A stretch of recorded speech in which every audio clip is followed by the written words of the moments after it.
अर्थसंकल्पात एकनाथ शिंदेंनी सुरू केलेल्या योजनेमध्ये 0 रुपयांची तरतूद, आनंदाचा शिधा, वयोश्री, तीर्थदर्शन आणि शिवभोजन योजनांना निधीच नाही.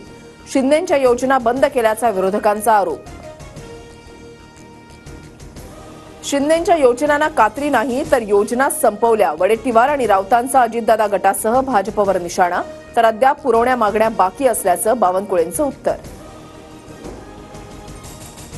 मला निवडणुकीमध्ये 10-12 कोटी लागले. राष्ट्रवादी अजित पवार गटाचे माजलगावचे आमदार प्रकाश सोळंके यांचा जुना व्हिडिओ व्हायरल. निवडणूक खर्चाहून जास्त खर्चाची कबुली दिल्यानं सोळंके वादात. धनंजय मुंडेंच्या राजीनाम्याची मागणी केल्यानं जुनी विधानं मुद्दाम पसरवली जात आहेत. प्रकाश सोळंके यांचा दावा. त्या व्हिडिओमध्ये लाखांच्या ऐवजी कोटी हा शब्द चुकून वापरल्याचं स्पष्टीकरण. पुण्याच्या शास्त्रीनगरमधील अश्लील कृत्य प्रकरण. गौरव आहुजाला 14 दिवसांची न्यायालयीन कोठडी. गौरवची येरवडा कारागृहात रवानगी होणार.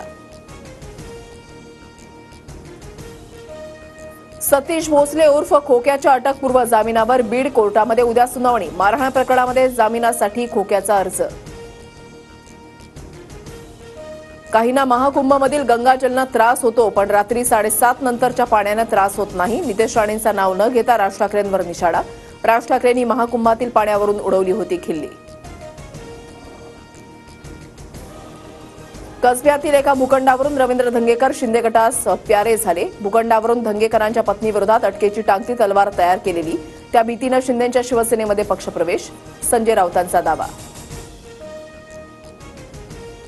कसब्यातील वक्फ बोर्डाच्या भूखंडाबाबत भाजपकडून त्रास, पण त्या कारणानं पक्ष बदलला नाही. संजय राऊतांनी केलेल्या दाव्यावर रवींद्र धंगेकरांचं स्पष्टीकरण. पीओपी मूर्तीवरील बंदी सरकारला अमान्य. मुख्य न्यायाधीशांच्या आदेशाविरोधात सरकार कोर्टामध्ये भूमिका मांडणार. मंत्री आशिष शेलारांचा मूर्तिकारांच्या महासंमेलनामध्ये आश्वासन.